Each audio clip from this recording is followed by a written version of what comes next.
This is an iconic part of Minecraft. It's arguably the second most recognizable thing right behind diamond swords. And it's replicated perfectly into Lego. I'm so excited to share this with you. First, we're gonna get into my rating, my review, some final thoughts, and you'll be on your way to the next video. Let's get into it. I do my ratings on a number of metrics to help you figure out if this set is right for you. Skill 2 out of 10. This is insanely easy. This is like either perfect for a kid or what I like to call a like after a long day set, which is, you know, like my equivalent of instead of coming home and cracking open a gold one or uncorking something, cracking open a Lego box and doing something like this just to unwind, you know, like a normal well-adjusted adult who isn't slightly financially irresponsible with their Legos. It's a great time and it's easy to understand. Aesthetics, 10 out of 10. This is perfectly replicated into Lego. A few things I want to talk about here that I didn't put in my notes. These hinges are really well disguised into here where you don't even notice them. The little part where the head is out, you can kind of see, but it's got to be there for the movement. And then I love these little studs on the bottom that are just stylized. They look cool and I really love it. Also, this thing is incredibly posable and I really, really love that too. Honestly, Lego Minecraft kind of has a history of maybe not getting the Minecraft proportions fully into Lego, and this set nails it. Also within here, that's where I put it. You kind of have a few different options. Whoop. It's fine. We have the Minecraft pig in the same dimensions as what the creeper is and TNT. We'll talk about that more later. Also, I mentioned that I played Minecraft on and off since like 2010, 2011-ish, so I'm not that good, but I do know Minecraft. Durability, 8 out of 10. Honestly, I would let my cat knock this off of a shelf just to see what happens. I think this maybe would have some pieces like this kind of break off, but for the most part, I feel like one, it would be really easy to put back together, and two, it'd probably break off in big chunks, except for maybe some of these little stylistic pieces, but like that's super easy to figure out where that's supposed to go and put back. So like definitely a very solid one. You could definitely let a kid play with this. And of course I'm demoing and it does that. Oh man, I've played with that so many times and it hasn't happened. It's like, of course. No, but I feel like this is pretty solid. I don't feel like it's that hard to fix or like breaks that easy. Honestly, this kind of reminds me of if you've done the Luxo Junior, the Pixar ball. I did drop that and you'll see it shatter, but it was really easy to fix despite it being like totally broken. I feel like this is one of those sets. Value, 10 out of 10. I base this solely on the price per brick, by the way, because I've gotten questions on other sets where I'm like, I understand why the value sucks.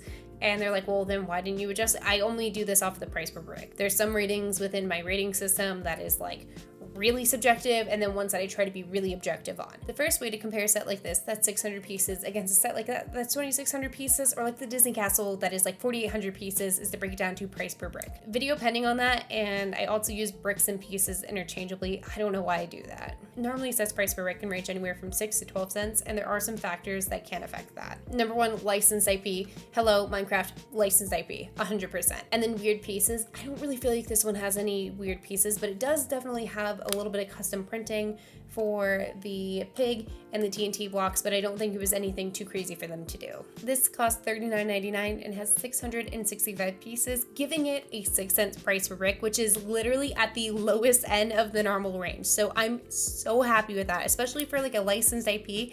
Heck yeah. Time, 12 out of 10. Oh yeah, we broke the scale here. I do this metric based off of how many pieces I'm placing per hour versus my normal average. This took me 1 hour and 18 minutes. It has 665 pieces, meaning I averaged over 510 pieces per hour, which is insane. Usually I average like 350 to 425. So like this was so insanely easy. I placed so much, and like for the amount of pieces, it definitely did not drag. Joy, 10 out of 10. This is my most subjective rating within here and the most like personal opinion-esque. I just wanted to add this in there. I love this. I adored the pattern building process. It was such a fun part to put together. Honestly, seeing this come together, it's such an iconic part of Minecraft, and like being able to actually make it with your hands was just incredible. If you aren't a Minecraft fan, your joy is probably gonna be 5 or 6. But like if you are a Minecraft fan, I it's a 10 out of 10, at least. Overall S tier, I think this is actually objective with it, but I am a fan of Minecraft, so I don't know if I truly can be objective with this rating. I really liked the build and I found it really enjoyable, but I think also all the other ratings were so high I couldn't ignore it, especially like the value and the time and the skill. I think it's got a pretty broad appeal because Minecraft's a pretty big thing, and I really like that about it. I do worry it still might be a tad niche for an S tier, so let me know if you disagree and it should be A tier, but for me, I'm personally feeling in this moment this is an S tier set. But also, my comment section is always open, like please let me know what you think about this.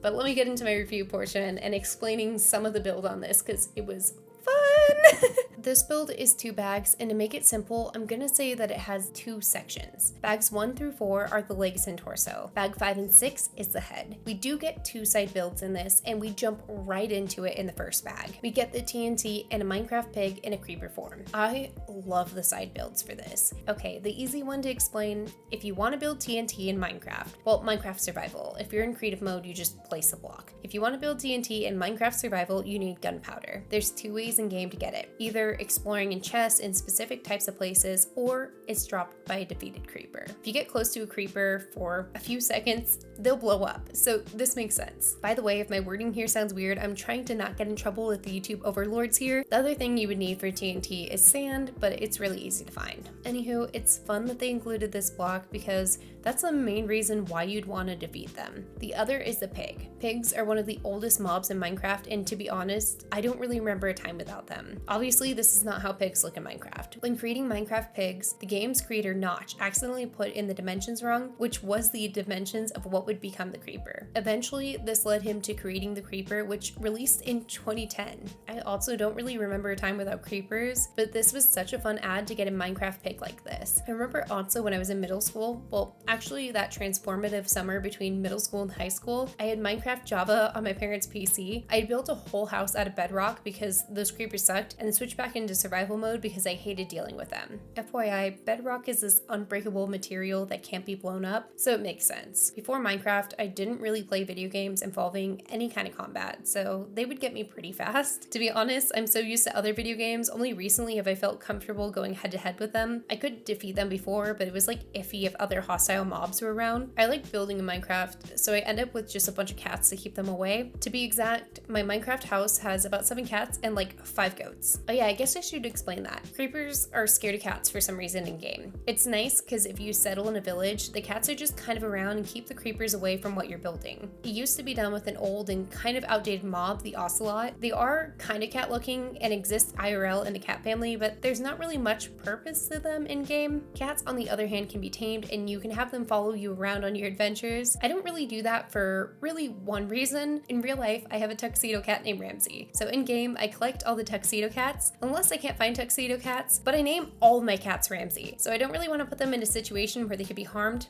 permanently, if you catch my drift. I have become attached to my Minecraft cats because I named them after my real cat, so I just have to deal with creepers when I go outside of the village. My brother and my sister tell me a lot if I just didn't name everyone Ramsey, it'd be a lot easier to deal with and I could actually go adventuring with them, but I don't, and so I end up in the same spot every single time. Also, my little Ramsey boy is actually just right here right now.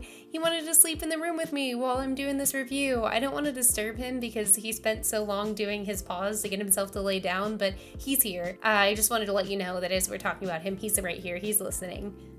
He's getting his little ego boosted up by how much I name all of my cats in Minecraft after him. He doesn't understand any of it, but he just heard his name a bunch of times and he's getting an ego boost from it for sure. By the way, if you've been kind of an avid viewer of my channel for a while, or like you've seen my TikToks, you might be wondering why I don't name any of them after a black cat, Gigi. That is because it's really hard to find black cats. Usually in Minecraft, I feel like I'm going after the tuxedo cat, so then after that I just start hoarding all of the cats I can find. So they end up being named Ramsey after my tuxedo cat. Also because I know my parents watch like all my videos. Hi, Mom and Dad. I just want to make it very clear that I'm not trying to have 7 cats in my actual house. I think my dad, probably more than my mom, is a little concerned that I'm just going to become a crazy cat lady, even though like I do have a husband and stuff, but like I'm not planning on having 7 cats in an actual house. Like the whole litter box situation would be insane and I would never be able to keep up with all the pet hair everywhere. So like that's just in Minecraft. So a little bit of final thoughts. Again, I think this looks fantastic. I am so happy with the build. They adopted the multi-angle thing perfectly. I know from building it that the lines for the panels are right here, but they do a really, really good job of blending it. I think it turned out great. The face especially. If they messed up the face, it wouldn't have worked. So I really, really want to say kudos to the design team because this is incredible.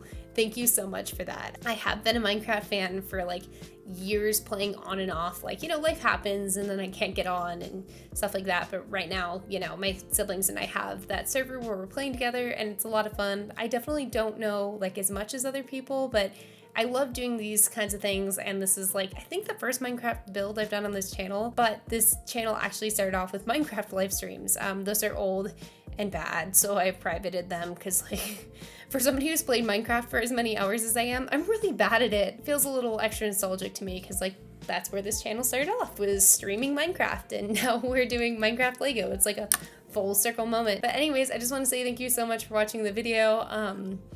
Also, like, we're actually kind of closing in on 5,000 subscribers, which is kind of crazy. At least at the time of filming, I just hit 4,607 subscribers. So I can't believe that, like, from the beginning of this year, I went from like having, I know that there's a way I can actually see this in YouTube Studio. So yeah, on January 1st, I had 1,498 subscribers. So it's been a pretty insane first half of this year, and I just want to say thank you guys so much for that, because we're not even in our crazy busy Lego season, which usually gets around like October, November, December. So I can't wait to see what this channel does, and thank you so much for sticking around and growing with me. So yeah, anyways, I just want to say thank you so much. I literally never knew that this many people would be interested in me like yapping for this long, but thank you. All right, bye.